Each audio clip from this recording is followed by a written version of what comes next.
And welcome to the Core Connection. I'm Mira Rubin here with you on Enlightened World Network. And today's topic is excuses and how when we make excuses for things, we're disempowering ourselves and trying to absolve ourselves of responsibility. But in that process, we're kind of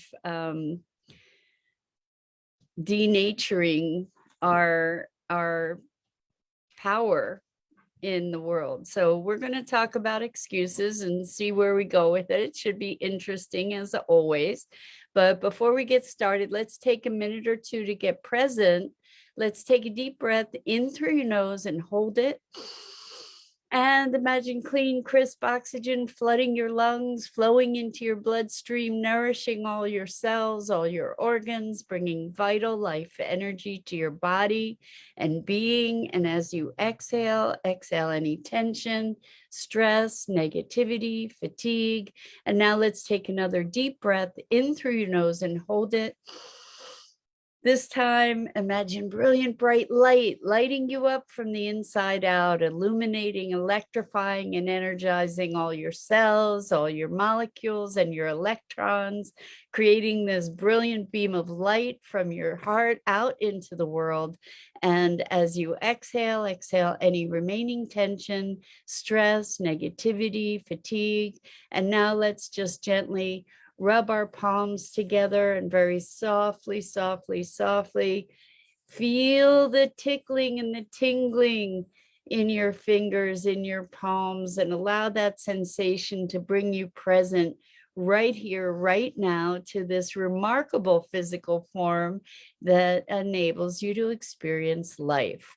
Welcome, welcome, welcome. Good morning, Lisa. So good to have you here with us this morning. We're talking about excuses today.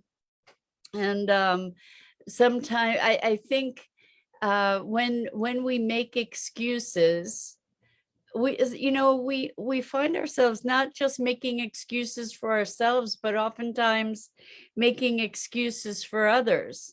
And what does it mean? I have to do my nerd thing about the word. What does it mean to excuse? I'm gonna look that up for us at the moment, but to excuse is to regard or judge with forgiveness or indulgence, to pardon or forgive, to overlook, for example, a fault or error, and to offer an apology for, seek to remove the blame of, to serve as an apology or justification for, to justify, to release, to excuse someone is to release from an obligation or duty. So to seek to obtain exemption or release for oneself. So good morning, Rosalind. Welcome. It's great to have you here with us. And good morning, Kimberly. So good to have you with us. Kimberly says, no more excuses. I'm guilty. We're not talking about guilt. We're not talking about guilt. We're talking about insight here. So no need for feeling guilty. When we observe something, we have the opportunity to shift it, right? And Rosalind says, excuses remind me of someone defending their identity. That's interesting. That's interesting. And I think we'll dig into that.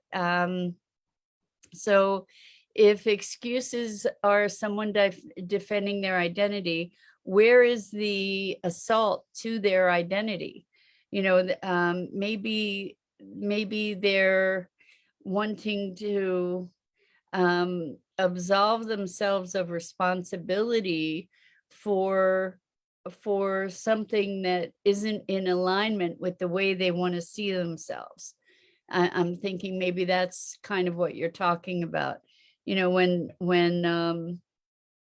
we want to preserve the way that we think of ourselves.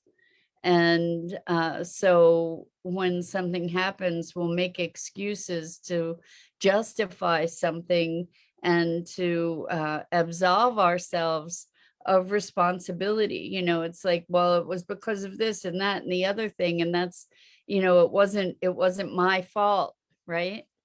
And that's those are the kinds of excuses we make. It wasn't my fault. And so I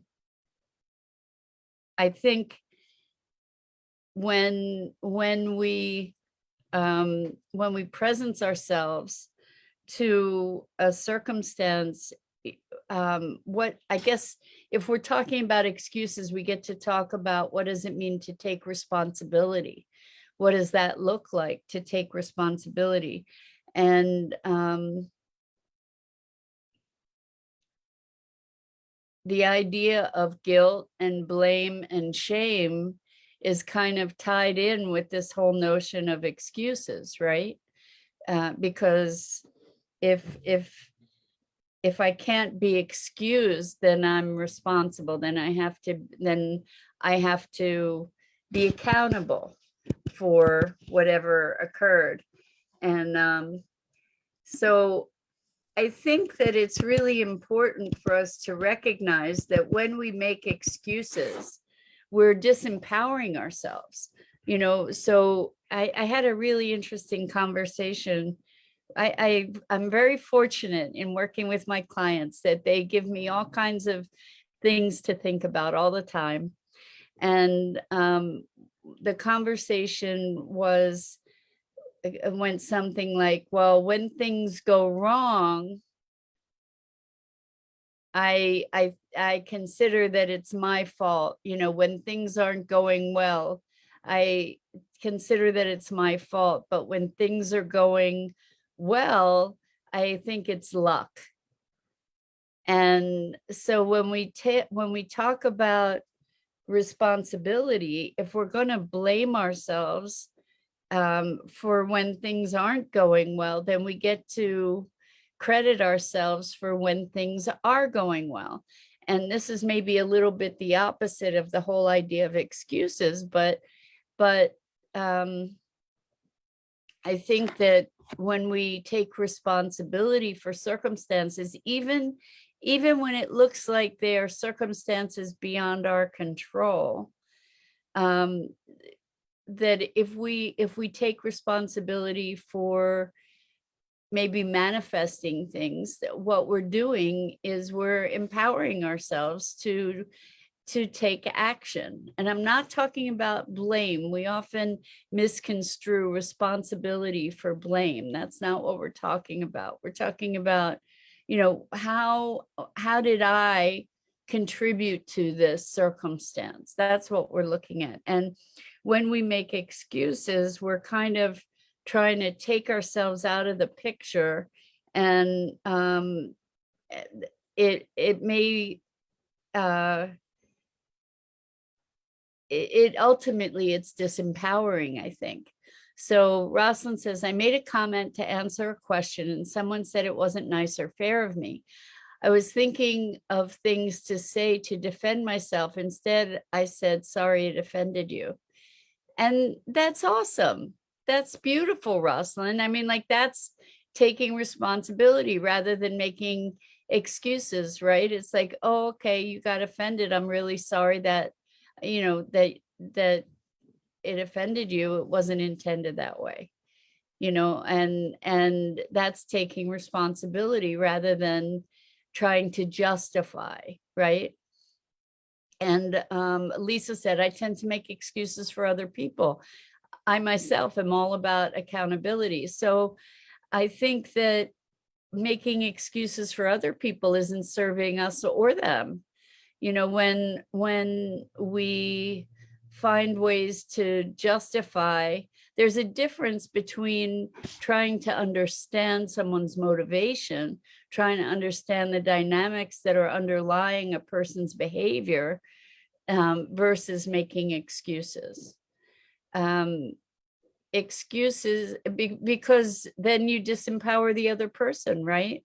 If you're saying, well, you know, this, and this are what's influencing them, so they're not accountable. I think that you can understand that people might be having a hard time with certain things, and you can be forgiving, but that's maybe different from making excuses, even though in the definition it did say forgiveness. I think that there's a distinction between excuses and understanding.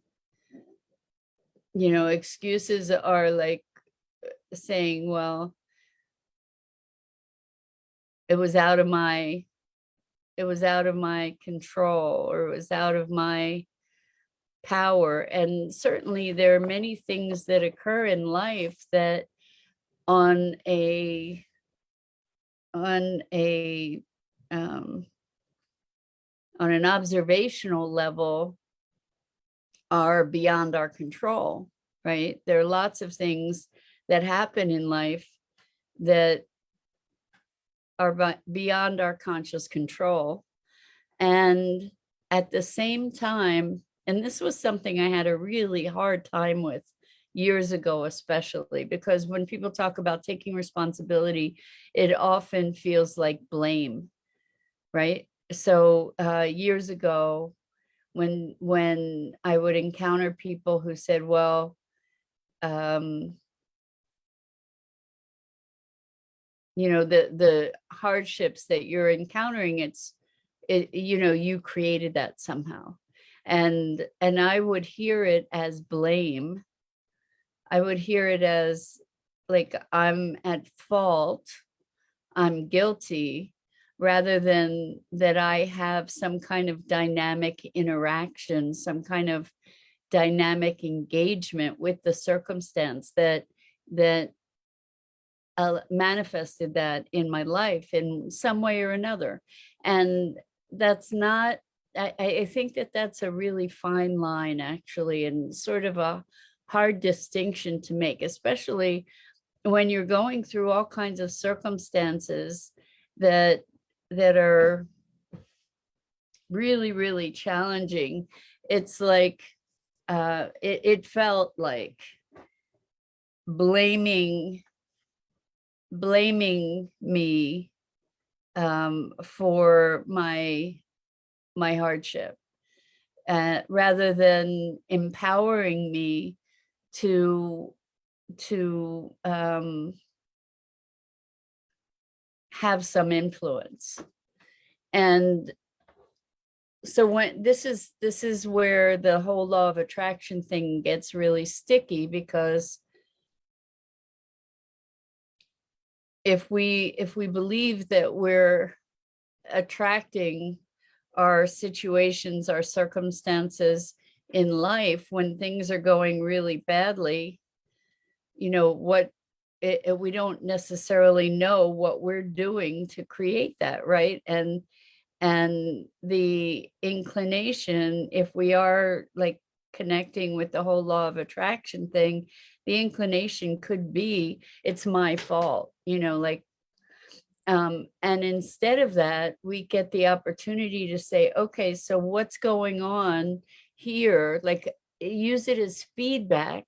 Again, this is where when we free ourselves from judgment, we have a lot greater opportunity to learn. And so if we stop judging our circumstances and stop judging, you know, like all this stuff is happening in life, what in the world am I doing wrong? That's the question that we typically would ask. And rather than that question, we might be able to ask a question like, what can I shift in myself to shift the frequency of that I'm emanating? Where can I be empowered in this? In other words, how do I embolden myself to find a place of power, of self-determination in the midst of what might seem all these horrible things coming at us or me or you, right? How do we shift I think the first place that we shift is by moving from victimhood, being at the effect of, to being creators in our own drama, so to speak. So excuses are kind of a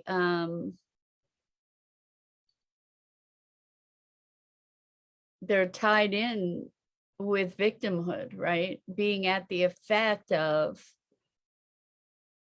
circumstances beyond our control, so to speak.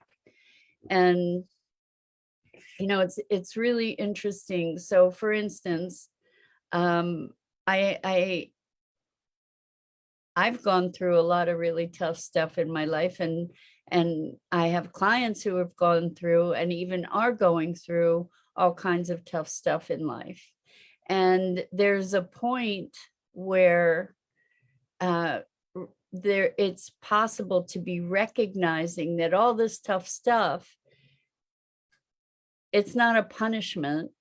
It's a passage, perhaps, like all that tough stuff, being able to get through that tough stuff, learning the lessons from that tough stuff, evolving through that tough stuff is what makes us who we are, is what enriches our perspective, is what gives us wisdom. And so with one particular client, it's been remarkable to see the movement from having had a lot of really intense abuse to be moving from the reactivity around that and feeling victimized. I mean, it's not. So here's the thing with people who feel victimized, it doesn't mean they weren't. It doesn't mean they weren't victimized. And just because you're victimized doesn't mean you need to feel like a victim. And so there's a place where we get to move through that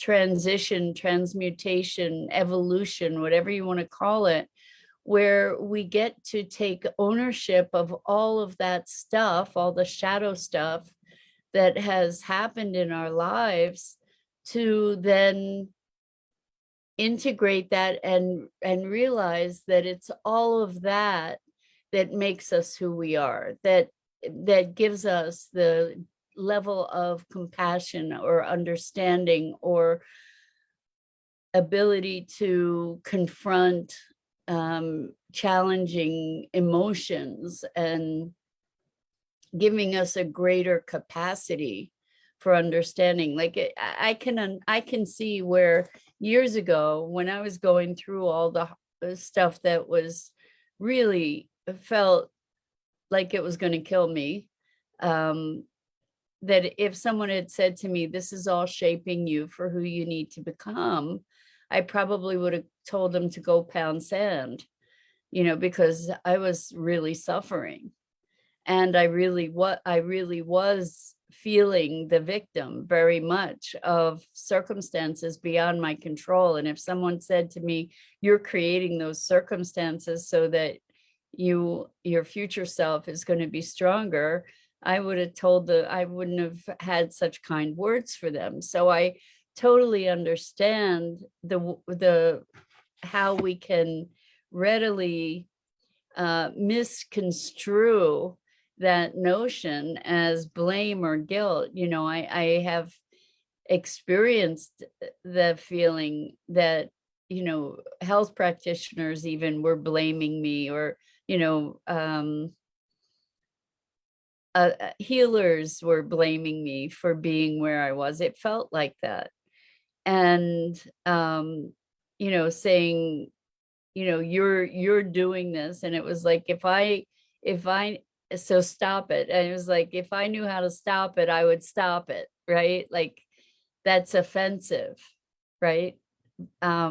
However,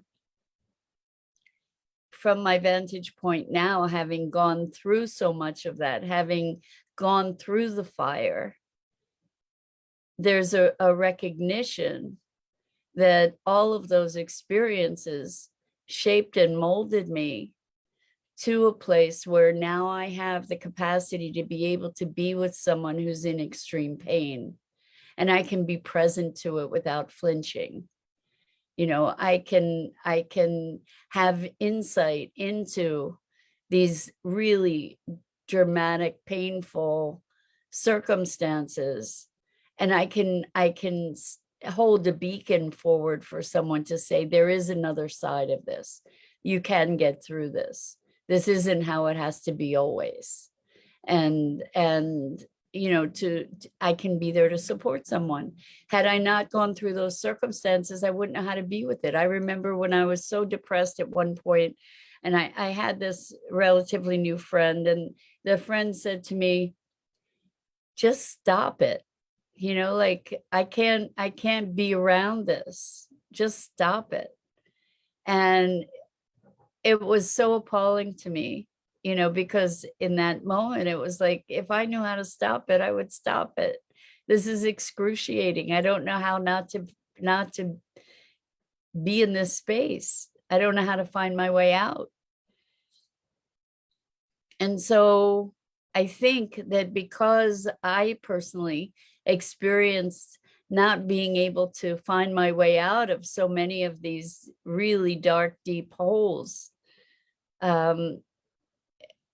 it's now my privilege to be able to support others in moving through those spaces, because I know that they can be moved through, and I know some ways to be able to move through them.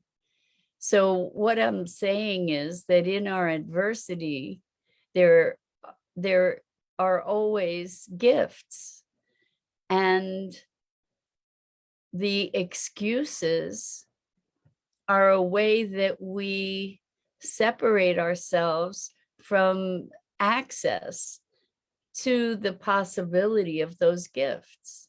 You know, good morning, Elaine. Great to have you here with us. It's been a while. So we're talking about excuses, and really how excuses disempower us. And thank you so much, Kimberly. I'm glad that I'm on the other side of it too. And it is a privilege to be able to support others in moving through really difficult times, because that's part of what life gives us, is these tests of fire to challenge us to rise above it, and to hone ourselves, and to refine ourselves, and to learn, and to grow. And when we, even in the midst of the difficulty of it, even when it feels terrible, if we can keep in mind that this passage is working for us and through us rather than to us, then it shifts our ability to access those gifts. And excuses separate us from those options, I think, because we're absolving ourselves of our power almost in a certain context. And sometimes, you know, all there is to do is to just hunker down and move through, putting one foot in front of the other. Sometimes that's the hardest thing we could possibly do, is to keep on going through something that feels devastating. But I think that when we make excuses, and again, I just want to reiterate that there's a big difference between making excuses and understanding. You know, when we understand the influences that might be impacting a certain behavior or circumstances, or reactivity or whatever, when we understand that, that's not making excuses. So, oh, Dido, you're so sweet. Dido says, I can verify Tamira's ability to be with you wherever you are, and to see that those dark times can help us grow into a fuller future version of ourselves. And I see that richness just growing in you, Dido. It's so gratifying and inspiring to be watching your transformation. It's really quite remarkable. So I'm just going to put it out there. I'm in the beginning of a new cohort for my coaching program, and I have like 3 spots still available. And if any of you who are listening or watching are interested in learning more, experiencing the core connection work, I give a free session for people who have already done work, you know, for people who are already doing transformational work. This isn't work for people that are new to the whole transformational arena. But if you're interested, you can DM me through Messenger, and we can set up an appointment for you to have a session and check out the work. But like I said, it's really only for folks who have already done some work and who recognize that excuses that's not where it's all about. So Kimberly says, we make roadblocks for ourselves. We need to have more understanding for ourselves and love ourselves. That's absolutely true. And when we make excuses, we're disempowering ourselves. We're kind of saying, well, I don't have the ability, I don't have the strength, I don't have the resources to be able to address whatever this experience is. And I contend that whatever's coming up is coming up for us to heal. So thank you, Dido. Thank you so much. Dido put the link to my website in the chat. It's yourcoreconnection.com. So, you know, I believe that we all have miraculous abilities for transformation. And I can tell you that had I not, that I was, if I look back on my history, I can't even tell you how I got from where I was to here. It doesn't make any sense. It just doesn't make any sense to look at from where I came to where I am. There's no linear path. And so I think this path of transformation, like going through that fire, creates a quantum shift of energy that puts us in another domain of awareness. And that kind of learning is not linear, it's quantum. And that's available to all of us. And part of it is allowing ourselves to be present. And again, please make the distinction between excuses and understanding. Please make the distinction between responsibility and blame. It's not the same thing. We're not talking about blame. There's no judgment. It's if we recognize ourselves as cause, and without judgment to say, oh, A happened that it made B happen, that made C happen. Oh, okay, I see how that works. A lot of times we can't see. And that's where 2020 hindsight comes in eventually, you know, hopefully, where we can look back and recognize, oh, okay, that's the dynamic that was at play. So anyway, I if you make excuses for yourself or for others, I encourage you to move from excuses to understanding, from blame, guilt, shame to response ability, meaning the ability to respond, to bring greater awareness, and to move from that place of greater awareness without, without the guilt, without the blame, without the judgment, without the shame, to just move into awareness, allow ourselves to step back and see the greater dynamic. And then when we see the greater dynamic, we can see our part in it. And there are shifts and transformations that we can make that shift our way of being in the context of these circumstances. So yeah, I think that might be it for this morning. Anyway, I'm Mira Rubin. This is the Core Connection, and I go live here on the Enlightened World Network Facebook page each weekday morning at 9 a.m. Eastern.